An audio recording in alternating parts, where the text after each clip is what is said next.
Welcome back. We got something a little different today. We have this really cool Thai constellation that has done some wild things. Cameraman Kaden brought this in a couple months ago, looking to do something with it. He had the main growth point die back on him, and he had no growth for pretty much the whole summer. Because there was nothing come out into the top, all the hormones ended up activating the side chutes. So he ended up getting 3 growth points activated underneath the main one, and they grew to the point to where leaves actually pushed out, and now we have roots growing. So this has happened to me before with some of my other plants, and it's great, and you think like, oh shoot, now I've got a plant with 4 growth points. But what I find is like it usually teeters out. The auxiliary ones pretty much stop growing, and then the top one actually seems to get a little bit slower. So what I like to do is cut them off and try to save them. Initially when he brought it in, it was a little early because the leaf had just barely grown out. And now that some time has passed, they have 1 root, some of them have 2 roots, plus the node is extended a little bit out from the main stem, so there's actually some room to cut. So that's what we're gonna do today. So this is how I know it's not the worst idea to cut this. It's still risky, but I think there's a shot that this will work out. This is the growth point that shot out of the side, or at least one of them. So it grew out and then grew a leaf, and then about a month to 6 weeks later, it put out an extra root too. So I think if I cut right here at the base, it's gonna be just fine with the root and the little bit of node that's there. This one looks like it actually has 2 roots. Can you see it? Yeah, I got the scissors as close to the main stem as possible. There's a little root down there that I'm avoiding, and I'm just gonna go for it. Clean cut. You see we've got a root, 2 roots actually, but there's not much node there. Yeah, we got the first one cut, it looks pretty good. We got a little bit of the perlite pumice mix, and just gonna cover it on top. Okay, yeah, so I've got it cut, I've got it in the mix, and I've added a little bit of water to it.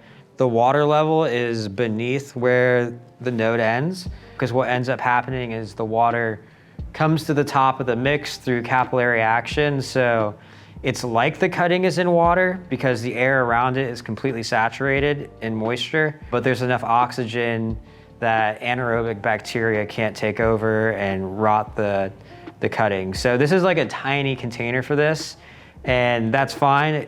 I just don't want it to rot, so I'm gonna wait for the roots to start growing again, fill it a little bit until the roots fill the cup a little bit, and then I'll move it to something a little bit more permanent.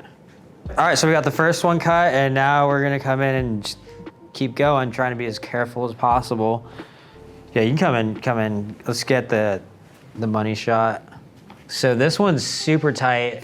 You can see the root that's growing is like right up against the main stem. And just by looking at what's been going on with these, so yeah, we already cut off the first one. It seems like the growth gets a little bit weaker the lower down it gets.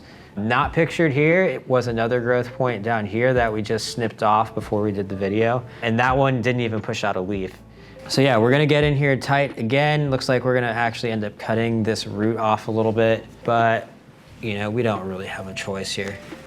So again, in tight, and then commit. And then drop it. Pretty much mostly clean cut. Again, this is like so tight. Not generally something I'd recommend, but we're already noticing things starting to slow down on the main point, so we wanted to get these out because we want to grow this into a beast before it gets hot out, so we can put it outside potentially. So yep, back into the cup.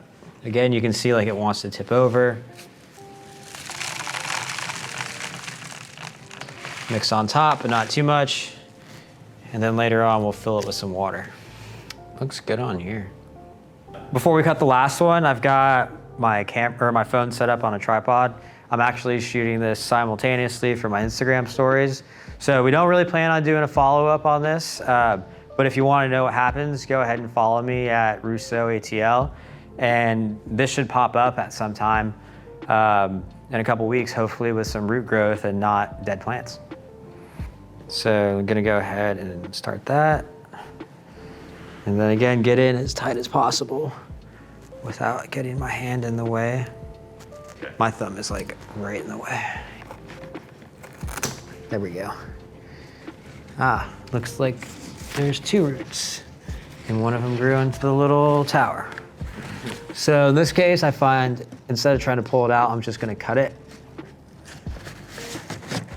And there we go. I think this one's got a real shot. I mean, they all have a real shot, but this one would be my top contender. Okay. Oh yeah, let's get a shot. Let's get up close where we cut. So this is the bottom cut. You can see it doesn't look too bad. This is the one that didn't get through all the way on the first one, but nice and smooth. It'll just callus over. It'll be fine. It may take a little bit longer because it's on the stem. And then right up here, again, like pretty clean, close to the main stem, but not too close. So the main plant will almost certainly be fine. It's still probably could maybe want a repot, but what we're gonna try to do is build up something for it to climb on. And yeah, maybe we might actually have a follow-up video once we get this thing mounted, because I think by the end of the summer, it's gonna be a beast.